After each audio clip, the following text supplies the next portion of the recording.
CM योगी ने मेलों कार्तिक पूर्णिमा की तैयारियों की समीक्षा की। स्नान पर्वों में श्रद्धालुओं की सुरक्षा और सुविधाओं को प्राथमिकता। संवेदनशील स्थलों पर रीलबाज पुलिसकर्मियों की तैनाती पर रोक। सांसद रवि किशन को धमकी देने वाला गिरफ्तार। गोरखपुर पुलिस ने पंजाब से किया अरेस्ट। फोन पर कहा था गोली मार दूंगा।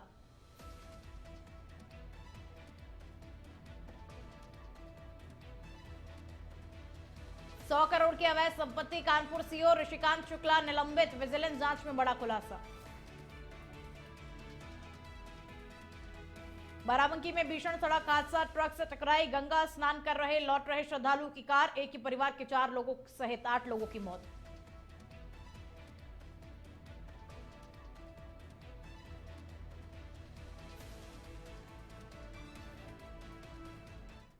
नमस्कार, आप देख रहे हैं जिया अहेड। मैं हूं आपके साथ में खुशबू सिंह। तो चलिए बुलेटिन की शुरुआत करेंगे पहली खबर के साथ में। मुख्यमंत्री योगी आदित्यनाथ ने कार्तिक पूर्णिमा, देव दीपावली और अन्य मेलों की तैयारियों की समीक्षा बैठक की। उन्होंने अधिकारियों को निर्देश दिए कि स्नान पर्वों और मेलों का आयोजन सुरक्षित, स्वच्छ और सुचारू रूप से हो। श्रद्धालुओं की सुविधा और सुरक्षा सरकार की प्राथमिकता है। संवेदनशील स्थलों पर रीलबाज पुलिसकर्मियों की तैनाती रोकी जाए और सार्वजनिक स्थलों पर अराजक तत्वों की उपस्थिति न हो।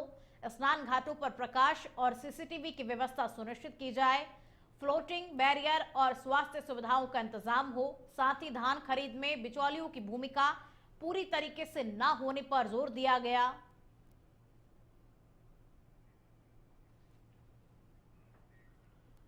कानपुर में 10 साल तक दरोगा से लेकर सीओ के पद पर तैनात रहे अखिलेश दुबे के करीबी ऋषिकांत शुक्ला को सस्पेंड कर दिया गया।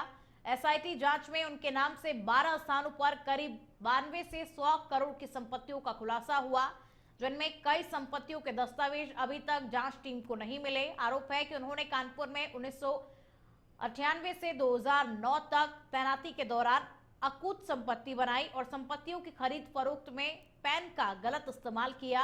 विजिलेंस जांच भी शुरू कर दी गई। इससे पहले अखिलेश दुबे के अन्य करीबी इंस्पेक्टर पर भी कार्रवाई हो चुकी है। तत्कालीन पुलिस आयुक्त अखिल कुमार ने भी जांच रिपोर्ट एसआईटी को भेजी थी।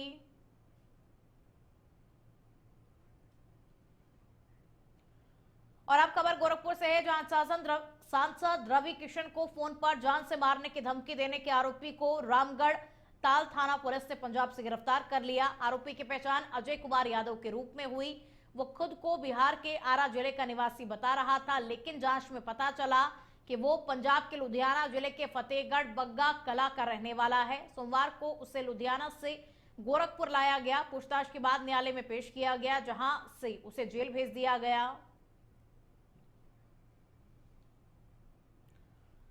उत्तर प्रदेश के बाराबंकी में देवा फतेहपुर मार्ग पर सोमवार देर रात हुए एक भीषण सड़क हादसे में एक ज्वेलर्स परिवार के सभी सदस्यों समेत कुल 8 लोगों की मौत हो गई। कल्याणी नदी पुल पर अटिंगा कार और ट्रक की आमने सामने की टक्कर इतनी भयानक थी कि कार के परखच्चे उड़ गए। ये परिवार कानपुर के बिठूर से गंगा स्नान कर वापस लौट रहा था। बाराबंकी सीएमओ डॉक्टर अवधेश कुमार यादव ने इस दुखद खबर की पुष्टि की। उन्होंने बताया कि देर रात लखनऊ ट्रामा सेंटर में इलाज के दौरान 55 वर्षीय इंद्रपाल और 15 वर्षीय विष्णु की भी मौत हो गई। इस हादसे में कुल 8 लोगों की जान गई, जिनमें से एक ही परिवार के 4 सदस्य और एक चालक भी शामिल था। जिला प्रशासन इस हादसे की जांच कर विधिक कार्रवाई करने में जुटा हुआ है। जानकारी के अनुसार मृतक परिवार फतेहपुर कोतवाली क्षेत्र के मुशीगंज मोहल्ले का निवासी था। प्रदीप कुमार सोनी अपने परिवार के साथ सोमवार रात कानपुर के बिठूर से दर्शन और गंगा स्नान कर वापस अपने घर को लौट रहे थे। फतेहपुर कोतवाली क्षेत्र के कुतुलपुर गांव के पास कल्याणी नदी पुल पर इनकी अटिंगा कार सामने से आ रहे तेज रफ्तार ट्रक से जा भिड़ी, जिससे कार के परखच्चे उड़ गए और हादसे में प्रदीप कुमार सोनी, उनकी पत्नी माधुरी रस्तोगी, पुत्र नितिन और नैमिष, साथ ही बालाजी उर्फ महेश मिश्रा, चालक श्रीकांत शुक्ला की मौके पर ही दर्दनाक मौत हो गई। गंभीर रूप से घायल 55 वर्षीय इंद्रपाल और 15 वर्षीय विष्णु को लखनऊ ट्रामा सेंटर में भर्ती कराया गया, जिन्होंने बाद में दम तोड़ दिया। कल रात में लगभग 9:30 से 10 के बीच में देवा और फतेहपुर कस्बे के बीच में कल्याणी नदी के पुल के पास में अर्टिगा और ट्रक की टक्कर हुई थी, जिसमें कि 6 लोगों की दुर्घटना स्थल पर ही डेथ हो गई थी। 2 क्रिटिकली इंजर्ड थे, जिनको कि जिला अस्पताल लाया गया था। उनकी क्रिटिकल कंडीशन को देखते हुए प्राथमिक उपचार करने के बाद उन लोगों को केजीएमयू ट्रॉमा सेंटर रेफर कर दिया गया था। लेकिन रात में ही उनके उपचार के दौरान एक व्यक्ति की लगभग 3:30-4 बजे के दौरान और एक की लगभग 6 एक बच्चा जो 13 साल के लगभग था, उम्र उसकी थी, उसकी लगभग 6 बजे के आसपास मृत्यु हो गई है। तो जितने भी लोग अर्टिगा में सवार थे, 8 सभी की डेथ अब इस समय का अपडेट ये है कि सभी की दुखद मृत्यु हो गई है। पोस्टमार्टम के लिए क्या कुछ निर्देश दिए गए हैं? किस तरीके से कितनी जल्दी पोस्टमार्टम करके 6 बॉडी जो हमारे यहाँ लाई गई थी, उनका पोस्टमार्टम शुरू हो गया है। मैं अभी पोस्टमार्टम हाउस से ही आ रहा हूँ। जल्दी-जल्दी उनका पोस्टमार्टम करवाने के निर्देश दिए गए हैं और जल्दी पोस्टमार्टम समाप्त हो जाएगा। 2 बॉडी का पोस्टमार्टम केजीएमयू द्वारा करवाया जाएगा।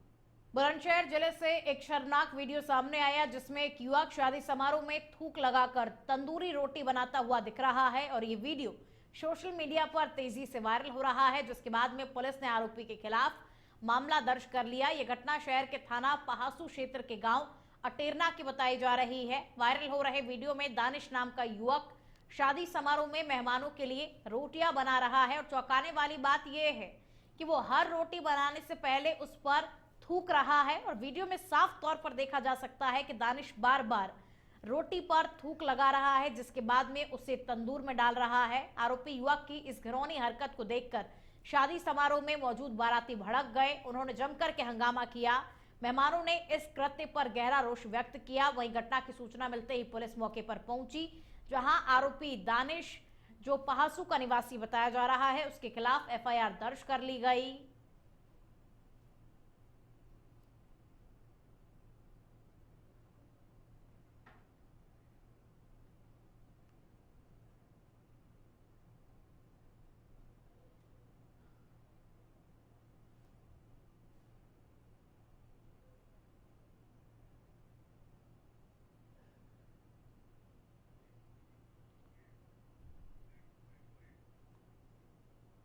एक वीडियो वायरल हुआ है जिसमें एक युवक रोटी बनाते समय थूकता हुआ नज़र आ रहा है। इस वीडियो का संज्ञान लेते हुए तत्काल इस युवक की पहचान की गई है। इस युवक की पहचान दानिश पुत्र नज़ीर निवासी मोहल्ला पठान टोला थाना पहासू के रूप में हुई है, जो थाना क्षेत्र पहासू में एक शादी समारोह में रोटियां बनाते समय थूक रहा था।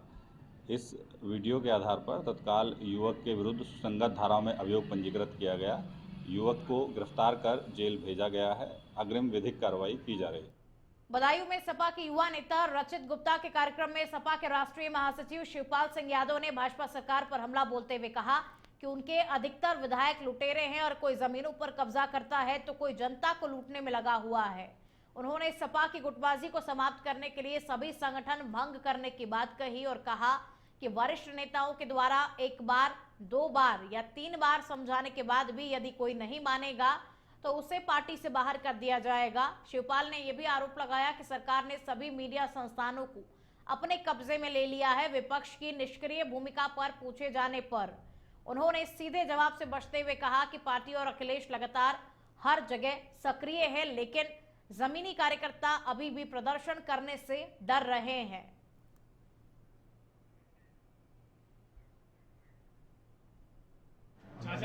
जिला पार्टी के नेता जाएंगे, मनाएंगे, 1 बार मनाएंगे, 2 बार मनाएंगे, 3 बार मनाएंगे, फिर 4-4थी बार उस पर राष्ट्रीय पार्टी को रिपोर्ट देंगे। राष्ट्रीय पार्टी तुरंत फैसला लेगी।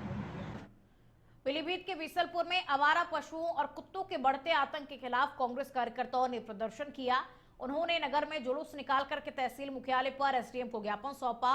पूर्व घोषित कार्यक्रम के तहत कांग्रेस कार्यकर्ता मोहल्ला बख्तावर लाल स्थित पार्टी कार्यालय के बाहर एकत्र हुए। यहां से वो नारेबाजी करते हुए जुलूस की शक्ल में विभिन्न मार्गों से होते हुए तहसील मुख्यालय पहुंचे। कार्यकर्ताओं ने शासन प्रशासन के खिलाफ जोरदार नारेबाजी की। एसडीएम नागेंद्र पांडे को सौंपे गए ज्ञापन में आरोप लगाया गया कि नगर और गांवों की गलियों, सड़कों, सार्वजनिक स्थानों और खेतों में आवारा पशुओं के झुंड घूम रहे हैं और ये पशु फसलों को नुकसान पहुंचा रहे हैं, राहगीरों पर हमला कर उन्हें घायल कर रहे हैं और दुर्घटनाओं का कारण बन रहे हैं। ज्ञापन में यह भी बताया गया कि आवारा कुत्ते बड़ी संख्या में लोगों को काट भी रहे हैं और ये पशु सड़कों पर गंदगी और बीमारी भी फैला रहे हैं। एसडीएम ने कांग्रेस कार्यकर्ताओं शिकायत पर उचित कार्रवाई का आश्वासन दिया।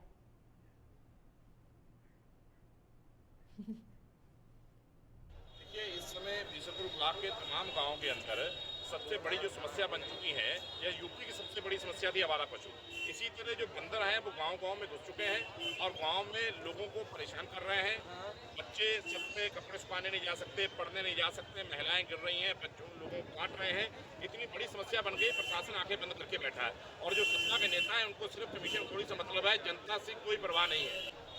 उन्नाव पुलिस ने एक शातिर चोर को गिरफ्तार किया। उसके पास से चोरी के करीब 20 लाख रुपए के जेवरात और 1.82 लाख रुपए नगद बरामद किए। ये कार्रवाई सफीपुर पुलिस, स्वाट और सर्विलांस टीम की संयुक्त टीम ने की। पुलिस के अनुसार ये मामला बीते शनिवार का है। सफीपुर के मोहल्ला राहतगंज निवासी गौरव कुमार गुप्ता ने अपने घर में चोरी की शिकायत दर्ज कराई। उन्होंने बताया कि जब वो पूजा के लिए मोटेश्वर मंदिर गए थे तब एक अज्ञात चोर घर में घुसकर सोने चांदी के जेवरात और नकदी लेकर के फरार हो गया। इस तहरीर के आधार पर थाना सफीपुर में मुकदमा दर्ज कर लिया और इसको लेकर के जांच पड़ताल शुरू कर दी।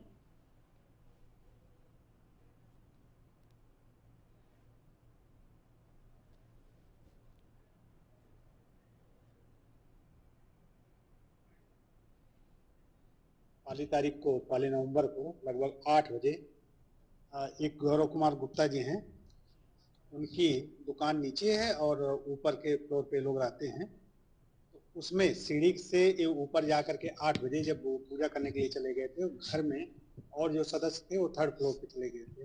तो अंदर घुस करके जहाँ सेफ रखा हुआ था हमारी, वहाँ का दरवाज़ा बंद करके और उसने चोरी किया था। चोरी करने के बाद निकल गया। फिर मुकदमा लिखा गया। सफीपुर की थाने की पुलिस, एसओजी टीम और सर्विलांस टीम इस काम में लगी।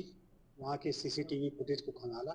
ये पाया गया है कि एक संदिग्ध व्यक्ति वो लगातार 27 तारीख को, उसके बाद 31 तारीख को बीच में आकर के उसने रैकी किया था। रैकी करने के बाद पहली तारीख को मौका पाते ही 8 बजे उसने घटना कारित किया था। घटना कारित करने के बाद इसके जो सीसीटीवी फुटेज था उसकी पहचान कराई गई। पहचान होने के बाद थाना क्षेत्र के मथौली बाजार के सिरिसिया नहर के पास में दिन दहाड़े 3 बाइक सवार बदमाशों ने सराफा व्यापारी से करीब 5 लाख रुपए के आभूषण लूट लिए। बदमाशों ने पहले व्यापारी की आंखों में मिर्च पाउडर झोंक दिया और फिर गोली मारने की धमकी देकर बैग छीन करके फरार हो गए। वारदात के बाद इलाके में हड़कंप मच गया और सूचना मिलते ही पुलिस टीम मौके पर पहुंची, जांच पड़ताल शुरू की। पुलिस सीसीटीवी फुटेज और स्थानीय सूत्रों की मदद से आरोपियों की तलाश करने में जुटी हुई है।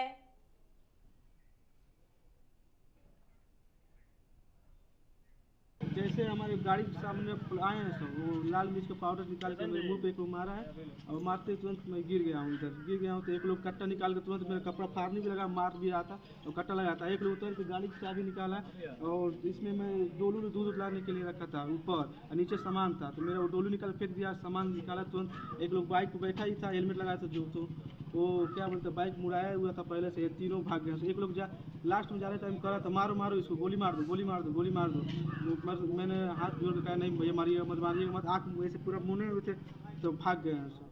जालौन के सिरसा कलार क्षेत्र के छानी अहिर गांव में बेमौसम बारिश से किसानों की धान की फसल पूरी तरीके से नष्ट हो गई और बारिश से फसल सड़ने के बाद में सैकड़ों ग्रामीणों ने वीडियो बनाकर के सोशल मीडिया पर वायरल किया।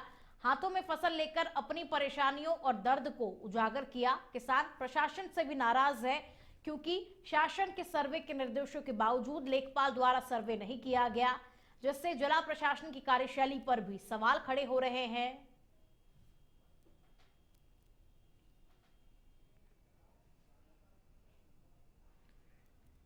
और अब खबर मुरादाबाद से है, जहां ठाकुरद्वार थाना क्षेत्र में तिकोना पार्क के पास में स्थित एक पेट्रोल पंप पर 2 पक्षों में जमकर की मारपीट हो गई, जिसमें मौके पर अफरा तफरी मच गई। जानकारी के अनुसार मामूली कहासुनी के बाद में झगड़ा इतना बढ़ गया कि दोनों ओर से लात घूंसे चलने लगे। पेट्रोल पंप रण क्षेत्र बन गया। राहगीर और कर्मचारी जान बचाकर के भागने लगे। घटना का वीडियो एक युवक ने मोबाइल में रिकॉर्ड कर लिया, सोशल मीडिया पर अपलोड कर दिया, जो वीडियो इस वक्त तेजी के साथ में वायरल हो रहा है। और वीडियो में दोनों पक्षों को मारपीट करते, पेट्रोल पंप की संपत्ति को नुकसान पहुंचाने की कोशिश करते साफ तौर पर देखा जा सकता है। मामले की सूचना मिलने पर पुलिस मौके पर पहुंची, दोनों पक्षों को शांत करवाया, एसपी देहात कुंवर आकाश सिंह ने बताया कि वीडियो की जांच की जा रही है और झगड़े में शामिल लोगों की पहचान कर सख्त कार्रवाई की जाएगी। पुलिस सीसीटीवी फुटेज और गवाहों के बयान के आधार पर इस पूरे मामले को लेकर जांच पड़ताल कर रही है।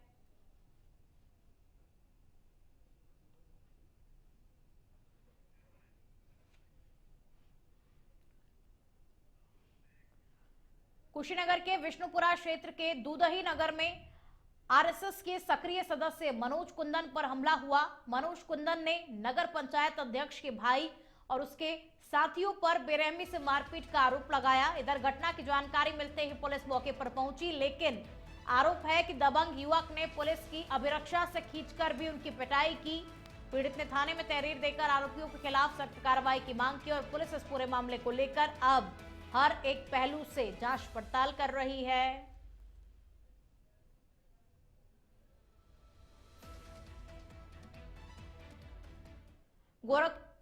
गोरखपुर के चिलू आताल थाना पुलिस ने एक 5 सदस्यीय शातिर लुटेरों के गिरोह का पर्दाफाश किया, जो दिन में क्रिकेट खेलते और रात में सड़क पर डंडा और बाइक लेकर लूटपाट करते। पुलिस जांच में सामने आया कि ये गिरोह दिन में स्थानीय मैदानों में सट्टा खेलता और रात में राह चलते लोगों को रोककर मोबाइल, बाइक लूटते और फिर चेन स्नेचिंग जैसी वारदातों को जिलों में अंजाम दिया करते थे। 6 सितंबर 2025 को डोहरियाग बाजार क्षेत्र में और 31 अक्टूबर 2025 को गीड़ा क्षेत्र से हुई लूट की घटनाओं में ये गिरोह शामिल था और पुलिस ने गिरफ्तार 5 आरोपियों में काजू निषाद उर्फ रौनी, आजाद निषाद उर्फ बिट्टू और अरुण निषाद, चंदन निषाद और गौतम निषाद उर्फ पिंटू शामिल है। सभी सहजनवा थाना क्षेत्र के निवासी हैं और पुलिस इनसे पूछताछ कर रही है, साथ ही इनके अन्य साथियों और लूट के नेटवर्क का भी पता लगा रही है। देखिए, थाना चिलुआ ताल के अंतर्गत जो जंगल पड़िया बाईपास है, वहाँ पर विगत एक माह में लूट की कुछ घटनाएं हुई थी। उनमें से 2 घटनाओं का जो 6 सितंबर को हुई थी और 31 अक्टूबर को आज खुलासा किया गया है और 5 व्यक्तियों को गिरफ्तार किया गया है। ये लोग उसी फ्लाईओवर के पास का जो गांव है वहीं के निवासी हैं और इनके द्वारा हमला करके बाइक छीन ली गई थी। दोनों बाइक घटना में बरामद हो गई हैं। अभियुक्तों की निशानदेही पर अभियुक्तों को गिरफ्तार करके माननीय न्यायालय के समक्ष प्रस्तुत किया जा रहा है और इसमें 5 अभियुक्त दोनों घटनाओं में अब तक गिरफ्तार हुए। देखिए, जालौन के कोतवाली क्षेत्र में कालिदास महाविद्यालय के पास एक दंपत्ति और उनकी बहू के बीच में तनाव बढ़ गया। दंपत्ति ने बहू पर मारपीट और घर से बाहर करने का आरोप लगाया, जबकि बहू ने दंपत्ति और उनके पति पर दहेज प्रथा और घरेलू हिंसा का केस दर्ज कराया। दोनों पक्षों के दावे और झगड़े का सीसीटीवी कैमरे में रिकॉर्ड भी सामने आया, जिसमें बहू द्वारा दंपत्ति के साथ मारपीट और गाली गलौज की घटना कैद हुई। दंपत्ति का आरोप है कि पुलिस भी पक्षपात कर एक तरफा कार्रवाई कर रही है। सेना से रिटायर्ड कर्मी और शिक्षक दंपत्ति ने अपने साथ हुई प्रताड़ना और परेशानी को साझा किया है। मेरे बच्चे की शादी 8 मई 2025 को हिंदू रीति रिवाज से बिना दान दहेज के राधा कुरचानिया पुत्री शैलेंद्र कुरचानिया के साथ संपन्न हुई थी। उसके बाद से बहू राधा ने बच्चे पर अलग रहने का दबाव बनाया और हम लोगों को प्रताड़ित करने लगी। हम लोग गाली गलौज करना और हमारी पत्नी को मारपीट करना। ये शुगर की पेशेंट हैं और मैं हार्ट का पेशेंट हूँ। मेरे 3 स्टंट पड़े हुए हैं, तो इनको बंद कर देती, कमरे में ताला लगा देती है और जो सब्जी वाले आते हैं, दूध वाले आते हैं, उनको मना कर देती है, इनको सब्जी नहीं देना, दूध नहीं देना और बाहर से ताला लगा देती है। हफ्तों बंद रहती हैं। हमने पुलिस से शिकायत की तो पुलिस आई और ताला लगा रहा, वो चली गई। बोली कि ये महिला का मैटर है, हम इसमें कुछ नहीं कर सकते, फैमिली मैटर है, हम कुछ नहीं कर सकते। बुलेटिन में फिलहाल के लिए इतना ही। देखते रहिए इंडिया अहेड। नमस्कार।